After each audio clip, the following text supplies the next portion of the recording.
Yo, what is going on, guys? It is your boy Boris, and today we're going to be talking about UFC New Mexico, the recap on it. This was a wild card just by the judges alone. The judges were not rewarding any type of grappling. If you were not doing any damage while you were on the ground, you were not going to win that fight, even if you had 9 takedowns. But we'll get to that. The first fight I want to talk about is the Felipe Dos Santos versus Victor Moreno. That was a fight. Honestly, I thought Victor Altamirano won that. If you look at the total strikes, they're literally tied for 52. But I feel like Felipe Dos Santos did do a little bit more damage. Victor did a lot more grappling, especially first round and second round.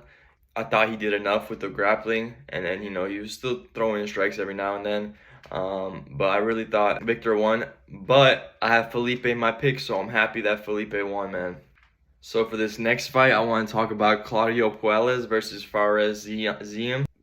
Everybody does not like Claudio, man. He's known as a butt scooter. He's one of those people like in a jiu-jitsu match, you just automatically sit down and wait for your opponent to come to him. He didn't really do that in this fight, but all he did was grapple. And I don't understand, like, there were so many positions he had him in where he could just, throw some strikes, get some strikes in there. But no. His game plan was literally to grapple, and that's it. Because of that, that lost him the fight. Edgar Chairez came out like a motherfucking essay. He got that first round submission. It was clean. Daniel Sorcerda, he's got to get fucking cut from the UFC now. He's like on a 5-loss win streak. They're all like in the first round. Come on, man. You gotta do better. Yo, shout out to Barcelones. He had a dislocated shoulder in the first round, and he still was throwing with it, and he was able to get that rear naked choke in the third round. He earned my respect. Owens was doing good, but he just, I don't know, he gets hit in the face too much, man. He really does. He throws one punch and gets hit 4 times. I don't know if it's worth it. Manuel Torres with the beautiful first round rear naked choke. This guy's a beast, man. He throws with so much power, and he's going for the finish every single round. A good fight on this card was Daniel Zellber versus Francis Prado. I feel like if Prado kept trying to close the distance, he was doing a lot better in the clinches. That would have done better for him.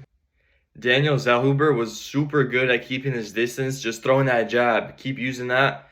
But I feel like if there's a heavy puncher out there, Daniel Zellhuber will have a problem with him. Alright, for the 2 main fights on this card, Brandon Moreno versus Brandon Royval, and Yair Rodriguez and Brian Ortega. I ain't gonna lie, Brian Ortega surprised the hell out of me. His grappling, I knew it was good, but like, Yair Rodriguez needs to work on his grappling. He got ragdolled basically all 3 rounds except the first round. Yair was not throwing like any type of kicks. That's what makes Yair dangerous, man. He throws those kicks, but he wasn't throwing them. And Brian Ortega, he's a dog, man. He takes a lot of damage and just keeps coming forward. I see why he's ranked number 2 now. I had Yair as a lock, man. I was sure he was going to get it done. He was just finding a little too different than what he normally does. And then for Moreno versus Royval, Moreno was fighting scared. Brandon Royval, bro, I had a feeling he was going to get the decision just because how great he looked in the 5th round of the Pantoja fight. He was still throwing fast speed, still had energy a lot more than Pantoja did. You could really see that Royval wanted it more. That's going to conclude my recap for UFC Mexico City. If you do want free picks, if you want a community to talk with, talk about UFC, talk about your picks, go ahead and join my Discord. It's going to be in the description below. Make sure to check it out. If you want to use any of my links for Prize Picks, Bovada, that's all in there. Oh, and my Discord is 100% free, so go ahead and check it out. Thank you guys for watching. Please leave a like, comment, subscribe,